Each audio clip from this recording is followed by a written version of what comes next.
Denver will have to go softer on crime through no choice of its own. I cannot, in good faith, allow us to leave those offenses at 300 days. A plan to make drivers stop at more red lights at night, even when they seem unnecessary. How do we still keep people moving, but maybe keep those outliers from misbehaving on our roadways? The guy behind President Trump's plan to overthrow democracy loses his law license. Don't worry, he still works for the Colorado Republican Party. And that feeling when your 100th birthday totally gets overshadowed by a friend's celebration. Wow, she's 105. When you're celebrating still just being around, that is next.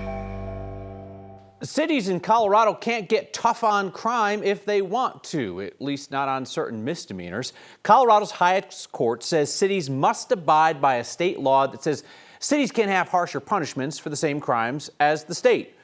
Our Marshall Zellinger explains Denver's dilemma on how to handle everything from bar fights to prostitution. I cannot, in good faith, allow us to leave those offenses at 300 days. What was supposed to be a vote on new punishments for low-level crimes led to even more debate on new punishments for low-level crimes. We're not under any shot clock to get this done. Is there a middle ground here that we could do something differently? Denver City Council is in the process of reducing punishments for misdemeanor and petty offenses because of a state Supreme Court decision that said city punishment cannot be worse than the change the state made in 2021. We're not adding any new crimes or elements, and we're not taking any crimes away. Councilwoman Serena Gonzalez Gutierrez was a state representative 5 years ago and co-sponsored the bill to reduce misdemeanor penalties at the state level. She's now one of the sponsors of the ordinance to change the limits on city punishment, which includes penalties for businesses with license violations like slummy residential rental landlords. The current maximum penalty for a violation is $999 and 300 days in jail. The current proposal has those dropped to $300 and 10 days in jail. I think we'll see decreased compliance of obtaining the license. I think we could see decreased compliance by licensed businesses, including things like residential rentals. We think the maximum jail time is a deterrent. The fine isn't an issue. They can pay $999 a day. That's just a cost of doing business in the city. It is the penalty of possible time in jail. Other crimes that would be required to drop to a maximum of 10 days and a $300 fine include shoplifting less than $300, trespass, and prostitution. Council would have discretion with city-only crimes that have no state crime comparison, like getting caught with a dog off-leash or smoking on the 16th Street Mall. Those are crimes, and the proposal is a maximum of 10 days and a $300 fine. They should be 10, maybe they should even be less than 10, but there is no argument in a rational sentencing scheme for treating those things more. Some crimes won't have the punishment changed, including assault with serious bodily harm and bias-motivated crimes. Those stay put. It's about a 1 year in jail, a $999 fine. The problem is that state law has classes of crime. The city of Denver does not have that yet, and it's a process now of picking and choosing crimes to fit under new classes to know what crimes should have what punishment. So, right, that simplifies things because at the state level, they're like, this bucket of crimes gets you this bucket of crimes gets you this. But is Denver really going through like crime by crime by crime? For assault purposes, yes. And for domestic violence cases, you have to dictate, almost specify, that's going to be a new Class 1 city crime where Class 1 didn't. I guess Class 1 existed. Anyways, they're trying to create like 4 classes of crimes to fit the different classes that the state has because you don't want something to fall through the cracks where it's a domestic violence case and suddenly you look at the code and it's like, well, this one really only comes with 10 days in jail instead of 364 or 300. Like, you have to make sure you're being specific. Because that's the next thing that Marshall Zellinger's knocking at your door to ask. Like, why'd you do that with that? All right, Marshall, thank you. The state of Interstate 70 is very different than this time yesterday. The 70-car pileup east of the tunnel is now clear, and it's going to take months or longer to sort out who's liable for all the medical bills and the vehicle repair costs. 19 people were hurt in that crash, 1 person seriously injured. It's up to State Patrol to determine who is responsible. Insurance companies will be looking at the info from cars' black box data recorders. Well, data's the king, right? And there's all types of data. There's witness statements. A lot of people have videos in their cars or they have their cell phones recording, so get that data and preserve it. Colorado's what's called a comparative fault state. Bring that up in your next spousal argument. More than one driver can be found responsible for what went wrong. Nothing makes you feel more like you are in a society, like we are held together by a thin veneer of rules and our mutual adherence to those rules. Nothing makes you feel more like that than when you're stopped for a red light at night when there is no one else around. Lawlessness is at your fingertips. No one's watching. Yet you stop. You wait. Because we're in a society. We're governed by rules. Well, good news, Denver's traffic engineers are programming more of those nighttime red lights. Evan Krugel explains why. Few things irritate a driver more than running into a red light when nobody needs to cross the road. But this is something that'll soon happen more often on some of Denver's busiest roads, as the city looks to slow down drivers at night. How do we still keep people moving, but maybe keep those outliers from misbehaving on our roadways? It's a question David DiGiacomo has been looking to answer. He's in charge of managing nearly 1,400 stoplights across Denver. That's a sprinkler clock on steroids, right? You can control many different elements to it. It's not just like on-off. It's second-by-second control of the traffic signals. Each light cycles through red, yellow, green every 90 seconds or 2 minutes. But previously, after 10 p.m., roads like Colorado Boulevard would stay green, only changing if a driver triggered it from a side street. They're just seeing a tarmac of green. There was no cycle. It could be, if nobody was here at all, it'd just be green for hours, potentially, right? He compares it to waiting for an elevator, but forgetting to push the button. Yep, just like an elevator bank, yep. You push the button, now something happens, right? Now, Federal, Alameda, and Colorado will cycle no matter what, forcing drivers to come to a stop more often. Early returns show a 14% decrease in overnight crashes on Federal and a 21% drop on Alameda. I think what we hope to see is less serious injury and fatal crashes on our roadways and still keep people moving. It's also those high-speed serious injury crashes are what we really are focusing on and we're trying to prevent. Dottie's also planning to do this on sections of Colfax, Havana, and Hamden, and monitor the setup to see if it actually results in fewer crashes overnight. In Washington, Senate Republicans have again rejected the latest attempt by Democrats to end President Trump's war in Iran, voted down a resolution for the fourth time that would have withdrawn troops until Congress gave approval for the war. It failed in a 47-52 vote. Both of Colorado's Democratic senators voted to pass the resolution to curb Trump's war powers. In a House resolution last month, all of Colorado's Democratic representatives voted to withdraw troops, while every Republican in our delegation voted against the idea. Congress is supposed to vote to approve the war or authorize the use of force within 60 days of when things kick off. That deadline's at the end of the month. The White House could invoke a 30-day extension, citing national security. Bad news today for John Eastman, the attorney with Colorado ties who designed President Trump's failed plan to overthrow the 2020 election. The former CU Boulder visiting scholar of conservative thought likely thought today, oh snap, I'm not an attorney anymore. He's been disbarred. The California bar looked unkindly on his attempt to usurp American democracy, a decision now upheld by the California Supreme Court. It's the biggest L that Eastman's taken since then Vice President Mike Pence refused to go along with his plan to keep President Trump in power despite his election defeat. All's not lost for Eastman. He remains an advisor to the Colorado Republican Party in its legal effort to kick unaffiliated voters out of the GOP primary. It's unclear if his disbarment changes his hourly billing rate. State Senator Barb Kirkmeyer is going to be on the Republican primary ballot for Colorado governor against two more far-right pastors and vocal MAGA supporters, Victor Marks and State Rep Scott Bottoms. Kirkmeyer went the route of gathering petition signatures around the state rather than going to the GOP state assembly, where she would have needed at least 30% of the assembled party insiders to put her on the ballot. That's how Bottoms and Marks both made the ballot. They are both ministry leaders from Colorado Springs. Kirkmeyer's more in the traditional Republican lane. Bottoms, the guy in blue there, is courting the MAGA base, and Marks, the dude in black, has leveraged his significant social media presence to rush out to a surprising fundraising advantage despite no experience in politics.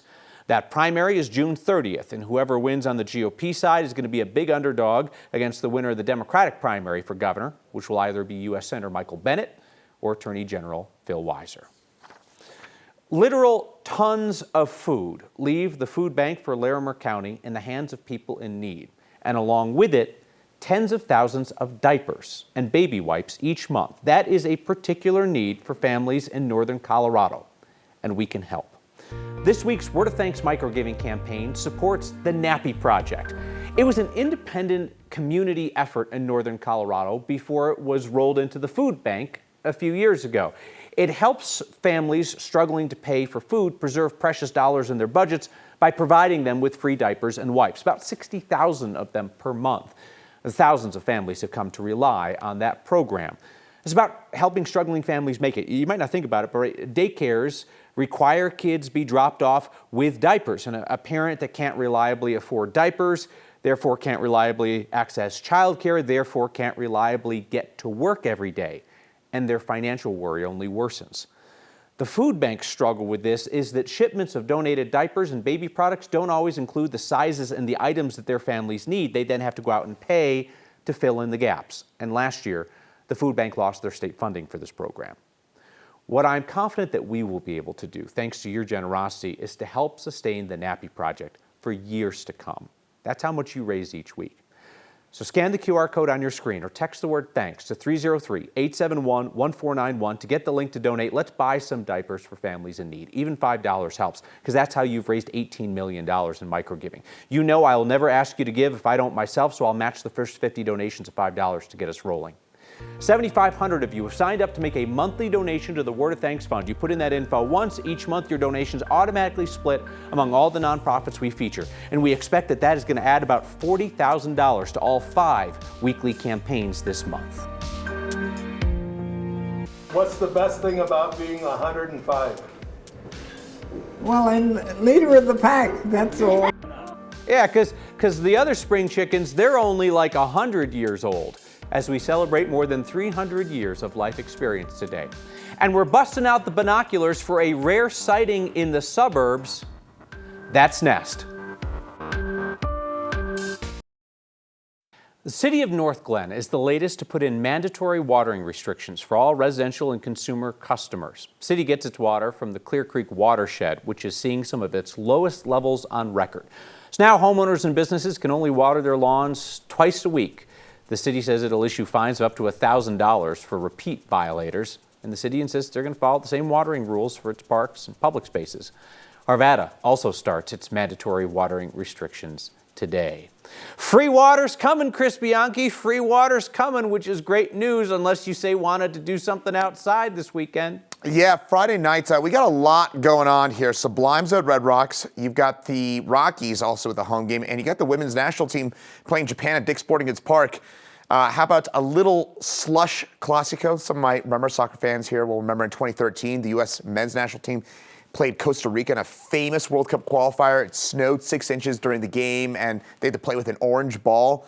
I don't think it's going to be like that for the women's national team against Japan on Friday night, but it will be snowing a little bit, and it'll be kind of cold, a little bit windy as well, and that's with our next storm system moving in. Freeze watch for Friday night, Saturday morning, and we're going to get a sharp cold front moving through tomorrow night. By the time you wake up Friday morning, it's going to be snowing, and it's hard to believe. It's going to be nearly 80 tomorrow. We'll be snowing through the day on Friday. Not much accumulation. Most areas talking about maybe a trace to 2 inches here in Denver. Foothills, that's where you could see a bit more than that, but that snowfall probability, trace 2 inches most likely.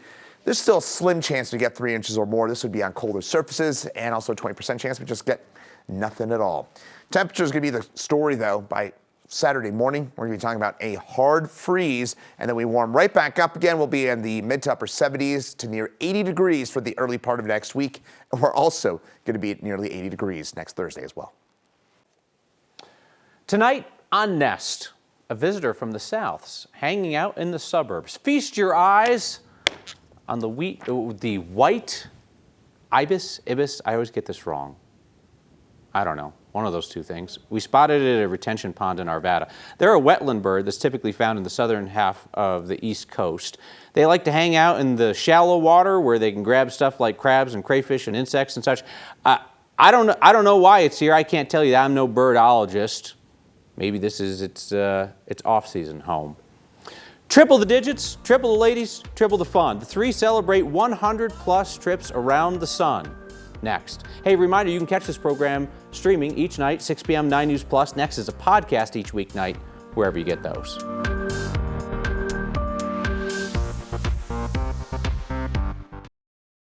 There is a day when somebody turning 100 would likely make the local news. I mean, it happens so often nowadays. We get those invites and we're like, lovely, but sorry, we can't go. Wait, you got 3 friends all celebrating centenarian birthdays? Oh yeah, no, we'll be there for that.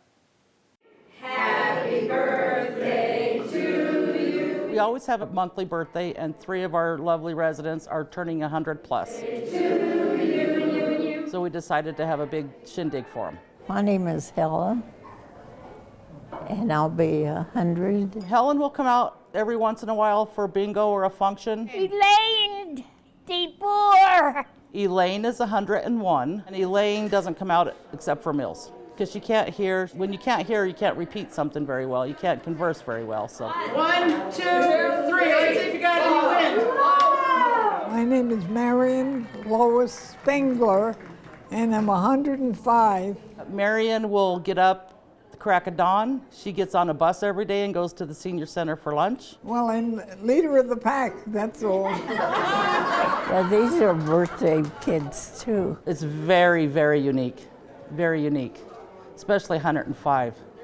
And she's, you know, one of the most with it that we have. I feel warm and friendly and surrounded by people that care about me. They're also nice.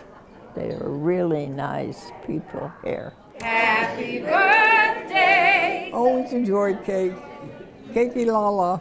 Pulls on your heartstrings. It's just beautiful. We have a birthday party once a month, but this is so spectacular and overboard that we had to do something special for them. Birthday to you. That they just get to enjoy the day. Thanks for coming. They were nervous at the beginning, but now I think they're soaking it in a little better and enjoying it. Happy birthday to you. Yay! All 3 of them are the sweetest. God bless them all. That's cool. So if he's got the feedback, I'll have it for you next. You wouldn't necessarily think of access to diapers as an economic driver in the community, but talk to the folks at the Nappy Project at Food Bank for Larimer County, and they'll tell you if low-income families don't have a reliable supply of diapers and they can't take their kids to daycare, which means the parents can't always get to work, and then that impacts those families' finances the most, but the rest of our economy as well. So scan the QR code on your screen or text the word THANKS to 303-871-1491 to join me and a bunch of others in giving to support their work through that nonprofit. Based on your recent track record of generosity as a community, raising an average of $65,000 a week so far this year, you are going to help them keep this diaper distribution program going for years to come. It really, truly does make a big difference in northern Colorado. Feedback via text. Kyle, wondering why you don't move the help, meaning the microgiving campaigns, why you don't move that money around the state? Wouldn't it help your monthly donations? Just saying. We really, truly try to get to every corner of Colorado, right? We're up in northern Colorado this week. We were down in the Denver metro area recently.